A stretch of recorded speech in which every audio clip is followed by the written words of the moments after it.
Good evening, ladies and gentlemen, and welcome to another edition of TBR, and I'm George Binns. And this evening we're talking with the Register of Deeds for the South Essex County, Eileen Duff. Welcome, Eileen. Thank you, George. It's great to be here. And I guess the first question is, who's in the South County? Who do you cover? Who is Essex South? That's a great question, because with the registries, they're divided into Essex South and Essex North, which I didn't make the decision, but somebody paid more than us did. We have every city and town in Essex County, so there are 30 cities and towns in this registry, with the exception of Methuen, Lawrence, Andover, and North Andover. Okay. So if you're in Essex County, if you're not one of those towns, you are in the Registry of Deeds here in Beverly. Okay. And I guess the next question is, it seems obvious that the Registry of Deeds has a copy of the deeds. Yep. It's the official copy, right? It is the official copy. Okay. And what else do you do besides keep track of all the deeds? Well, the registry, I tell people, is almost like, it's a repository. So it's almost like a giant library with documents that all have to do with real estate. So it would be the deed of your home, if you have a homestead on your house, if there was a lien ever put on your house, it would be on record there. If you sell your house and the mortgage is discharged, there would be a record of that there. Any of those things that have to do with your home or real property, which is, real estate, would be on record there. Some of this also can include plans and things like that. What do you mean by plans? So For subdivision or something? Yeah, but they're not, usually a lot of that stuff, if it's older, is down at the archives now, or you would go to your city or town hall planning division and they would have it. Yeah. But certain things we may have, or we can retrieve them for you from the archives. Yeah, one of the things, looking up some background on the registry, that you have some of the old Indian records. Yeah, So, it's fascinating stuff. and I guess people who are doing history studies, or where did it come from, what's the history of this, And Councilor Todd Rotundo, who's in charge of the 400 in Beverly, has reached out to us, and we are partnering with him to do some research and do some things in collaboration with some of those old deeds and historical documents that may be living at the registry that we can help the 400th anniversary of the city with. Oh, yeah, that's it, yeah. Yeah, it's fun. Yeah, the city's been around for a while, yeah. We've been here for a bit. Yeah, and I guess there's a lot of other activities that go on. Every time somebody wants to buy or sell a house, somebody has to come in and verify that, the deed is there. They and do. They really own it. And, Yep. which brings up the other issue that I guess it showed up in AARP or one of those kinds of emails that I keep getting, that elderly fraud is getting to be a serious concern, or it has been a serious concern. And one of the fraudulent techniques they use is somehow or other they get hold of your deed. They try to steal. So how do they do this? It's very interesting, George. I have said many times, if criminals would take their creative brains and focus on something good, we'd have no more cancer or anything. They'd solve the world's problems, but instead they're figuring ways to rip us off. It's called property fraud, and they do target seniors, but they also target some other things, and I'm going to tell you what those are. Some of it is lots of land that are not built on or not developed. Some of them are multifamily homes where the owner may not live in the house, they're just renting them. It could be your vacation home. So, you may have a beach house up in Gloucester or Salisbury or something like that. It's not your full-time home, it's a part-time home. It could be an Airbnb or a VRBO, which people are buying now as investments. What are those? So that's a property that somebody has bought to rent out, on these different online platforms called Airbnb or vacation homes for rent. And when you do that, you are also telling the world, I own a piece of vacant property. Yeah. So they know nobody is living there. You've actually advertised, you've showed pictures, you've showed everything about the house online. So what happens is these fraudsters find out who owns the property, and which is easy to do because it's a public record. You can look up these things, and they usually will call a real estate agent or reach out to them online.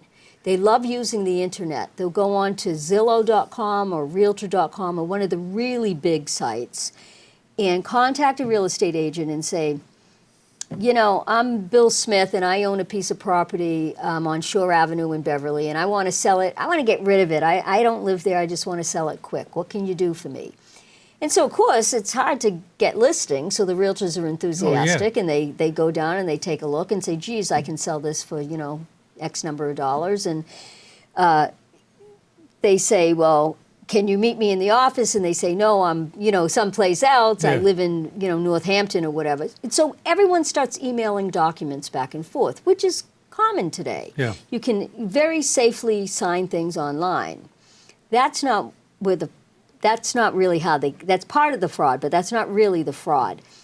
But because of COVID, we got used to not doing real estate closings in person. We got used to doing everything online. So what happens is they get into the process, and now the attorneys will say to them, I need you to send me documentation that, you know, you are who you say you are. And so they'll email you a copy. Sometimes it could be notarized from another state, or they'll send you a copy of their ID or passport or something like that, and those can be faked. Yeah. Those are very easy to fake. If you do a closing in person, it's hard to fake that because you have to show it right there. And you got to match the picture. Yeah, you got to match. And so one of the cases that happened, if you want me to tell you about it, because it's become kind of a famous case, and it happened in Massachusetts, was a family, a couple lived down in the Carolinas, and they owned a beautiful lot of land in Concord, Mass, with a beautiful piece of wooded property. They wanted to build their retirement house there and have a nice ranch-style house, so they lived on one level, and they'd have, you know, the grandkids could play in the trees and the woods and everything. And the woman was home in Carolina one day, got a notice from the tax assessor saying, this is your final tax bill in your property in Massachusetts. And she thought, well, that's odd. So she called the assessor and said, why am I getting a final tax bill? And he said, well, you sold the lot 2 months ago. And she said, no, I didn't. So she and her husband had the means to fly up to Massachusetts. They went to the piece of property. Not only had the deed been transferred, unbeknownst to them, the lot had been cleared of the trees, and construction of a new home had already begun. Oh, wow. Yeah. Oh, wow is right. Now, remember, tax bills usually come out quarterly. Yeah. So they were behind because of that. So the fraudster knew this and was able to time it. Now, someone legitimately thought they bought that piece of land. Yeah. So the buyer's out their money. The builder is out their money because they're not getting paid because they don't, no one know, you know, they have to prove they own the land. Everything's come to a halt. Everybody's suing each other at this point. Yeah. And hands are in the air saying, how did this happen? Well, it happened because of one very simple mistake. When the closing attorney requested the documents, they got something notarized, accepted it as true. Then they said, I need 2 forms of ID. Just be safe, I want 2 forms of ID. They emailed the attorney a copy of a driver's license with their photo and a copy of their passport with the photo. But here's the mistake the lawyer didn't catch. The photo was the same on both of them. Your passport photo is only ever your passport photo. It's never your driver's license photo. That was a red flag. Got missed. Yeah. It just got missed. It was literally a human error.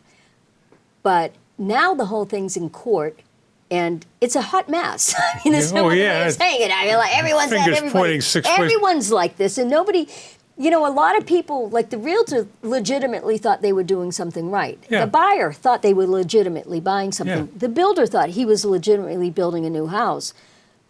But it was all fake. It was all a house of cards. Yeah. if it wasn't for that tax bill and that woman paying attention, because some people get things and they just toss them. Yeah. She didn't do that. She read it. That's the only reason they caught them. Yeah. Now, the other story, which is even more famous, which I tell folks, is I'm a big Elvis Presley fan. Okay. So, Graceland. In 2024, a woman in Tennessee filed fake court documents. She started a shell company, a fake company, and filed a fraudulent mortgage in deed claiming that she was buying Graceland. It was being transferred to her. Now, at the Registry of Deeds of the Recorder's Office, the property doesn't say Graceland. No. It has the street address. Yeah. So no one's the wiser for it, Yeah. except someone in that office, just a regular worker, like one of my recorders, looked at it and said, that's Graceland. Yeah. Why would they be selling Graceland? Everyone would know if they're selling Graceland. So he contacted the Presley family's attorney only because it was the Presley family with the financial resources they have. Were they able to quash it right on the spot? They were able to stop it. And then they were able to find the woman, press charges, and now Yeah. she's just pleaded guilty this year and is going to be incarcerated for it. But they came, if they're bold enough to do it to one of the most iconic homes in this country, Yeah. they'll do it to you and me. Yeah. So, what's going on at the registry trying to? So how do we stop it? How do you stop it? How do Yeah. we stop it? Well, Yeah. we don't have a magic 8 ball, and we can't stop it yet. But we're working very hard to catch it and to prevent it. And the ways we're doing this are many. One, we are partnering with DA Paul Tucker with the District Attorney's Office. We have regular calls and meetings with them just to track some of these things. Part of the problem is this is the #1 white-collar crime in America right now. Oh yeah.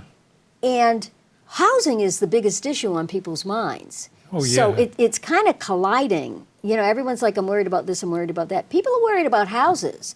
So we're trying to protect your house for you.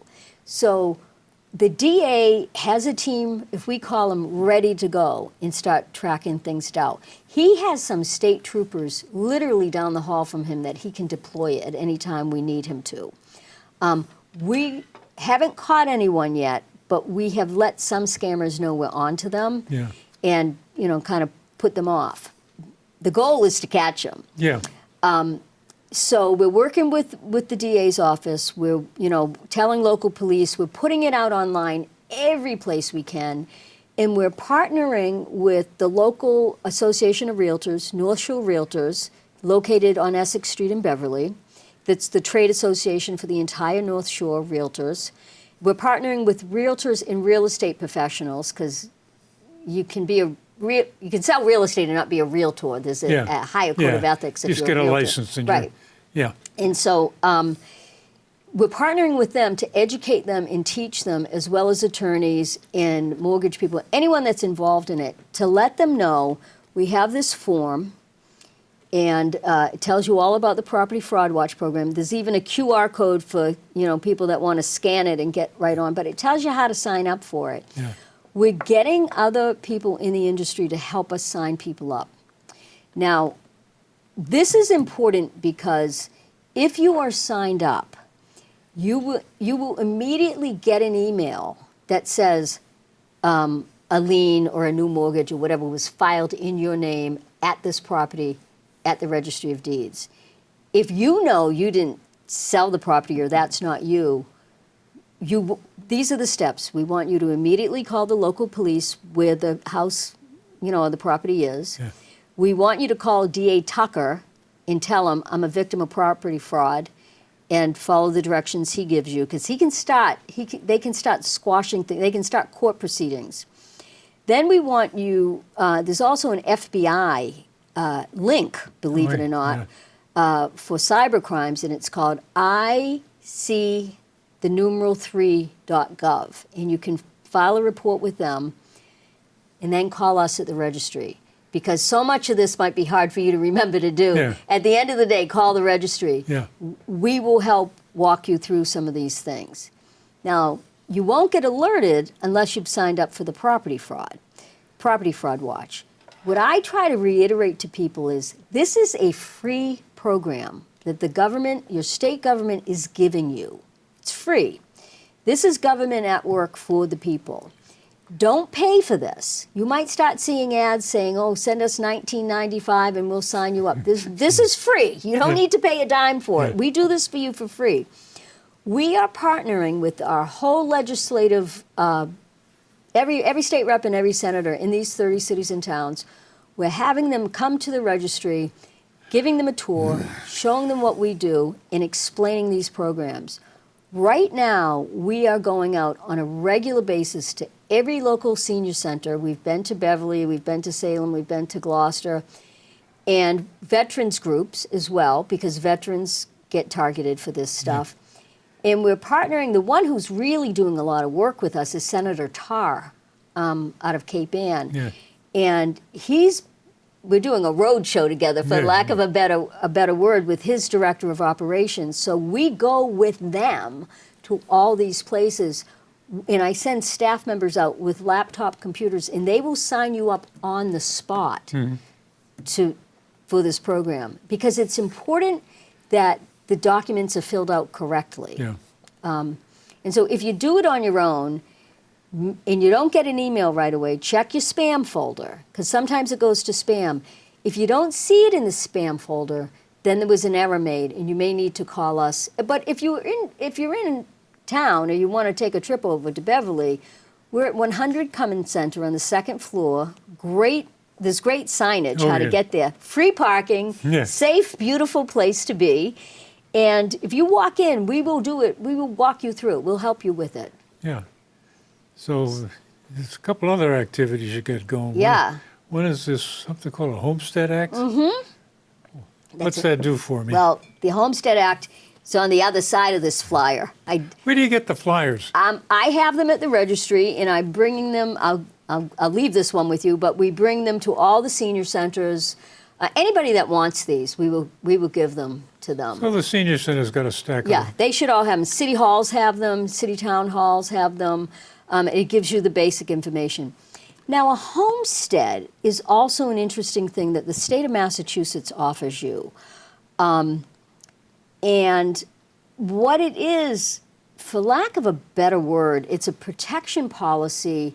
So if someone slips and falls on your front sidewalk and they sue you, they can't go after the equity in your house. This used to cover you up to $500,000. It now covers you to $1 million. Okay. So that's a lot of equity for folks. If you're over 62, and 2 people over 62 live in the house, $2 million. If you're disabled, and you're under 62, it will still cover you for $1 million. So this is now this is not free. This is $35. But it's $35 one time. The only time you'd have to refile it is if you put your home in a trust. So my mom, a couple of years ago, she lived to be 93, Beverly High, class of 46. She, the house was in her own name. And then as she got a little older, she's like, I want to put this in a trust. The lawyer said to do this. So she did. When you put it in a trust, you need to file a new homestead. So that's another $35. But it's a one-time, and it's protecting you up to $1 million of equity in your house. Yeah. So that's a great. These are great programs that we offer. And again, you can look up online on the website salemdeeds.com if you have a homestead. If you can't find it, you can come in and see us. You might be able to call and find out. I just don't know how busy we are if somebody would be able to look it up. So I don't want to make that promise. But when we're out and about, and we are going out to as many activities, we were at Senior Day in the Park in Beverly. We're going to go to Brooksby Farm. They're having a big senior day there. We will have laptops with us. And we will, as long as we can get internet access, we will look up on the spot for you and find out whether you have it or not. Yeah. We actually are going to senior centers with the forms So if you don't have a homestead and you want to get one on the spot, we can do that for you. You just have to have either $35 in cash or a check, because we're not able to do credit cards right now. We're hoping to get there. But today, George, almost anyone that buys a home gets a homestead. It's almost a, the realtor or the lawyer will say, gee, you really should get this, $35, people get it. But a lot of people back when you and I were buying houses, you didn't get these. No, you didn't even have it. They didn't have it. Yeah. And so that's why it's important for us to tell seniors about this, is because it's short money. Even though most folks are on a fixed income, it's short money for the protection that you can have. Yeah. If your house is worth $3 million, we can only protect you for $1 million, but it's something, right? Yeah.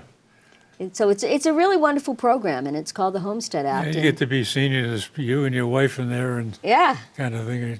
And that's $2 million, and there aren't too many houses around that are worth more than $2 million. Maybe down in some fancy ass areas, but not on the here. Cape or not here. On one of the Magic Islands. Yep.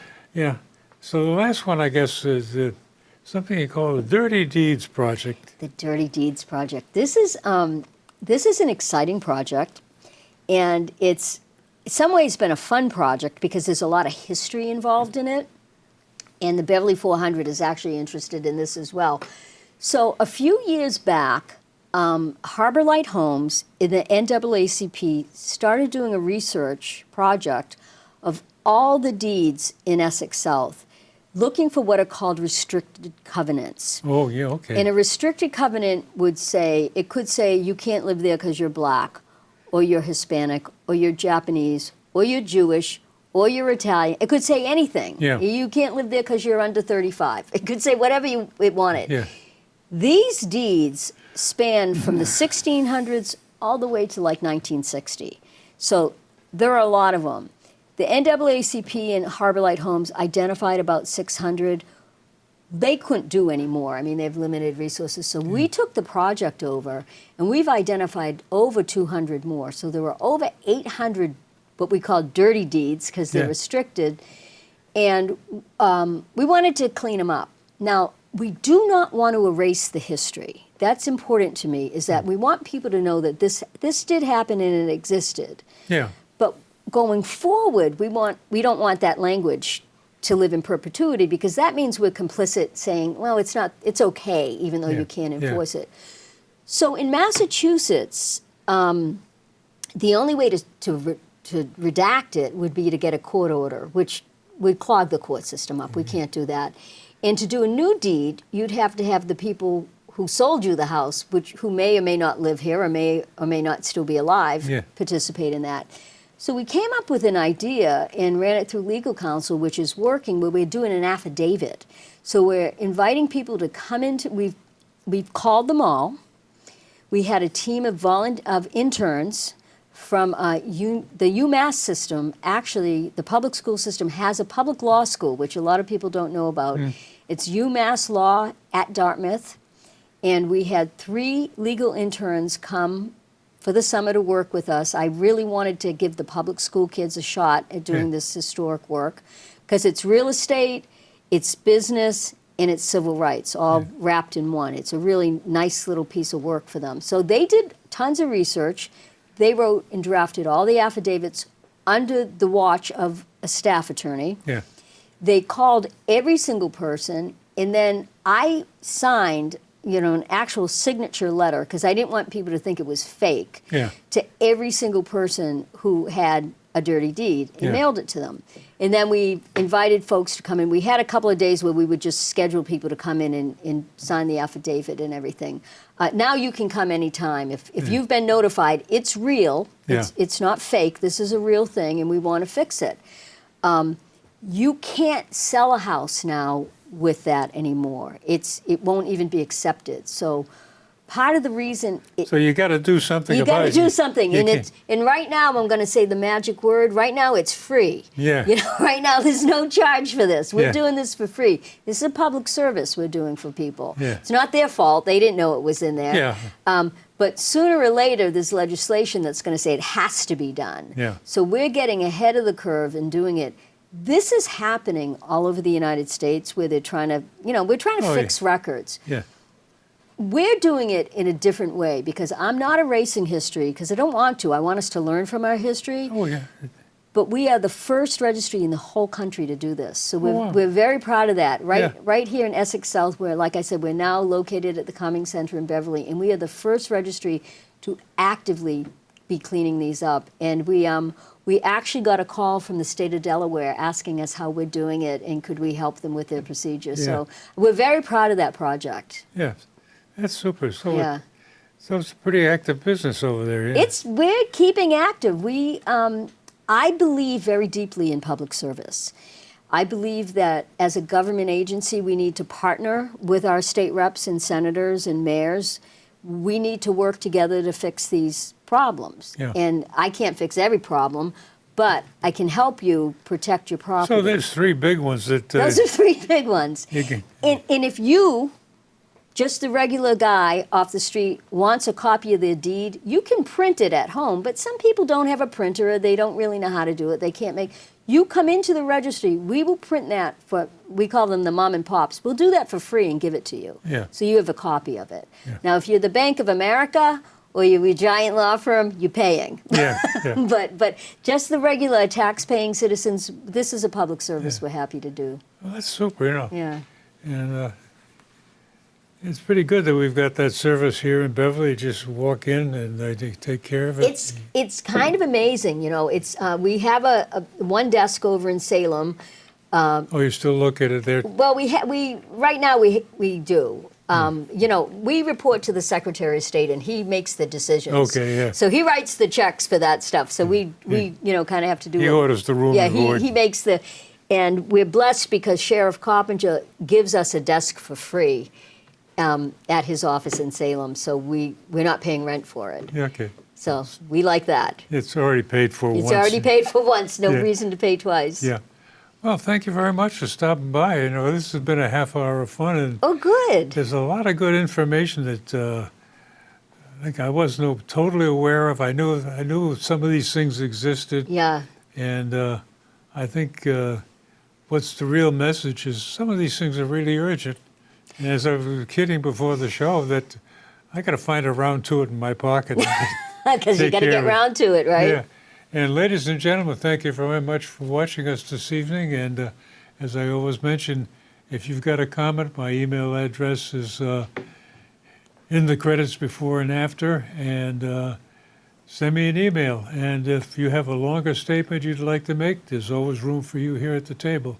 Thanks again for joining us, and stay tuned. We'll be back.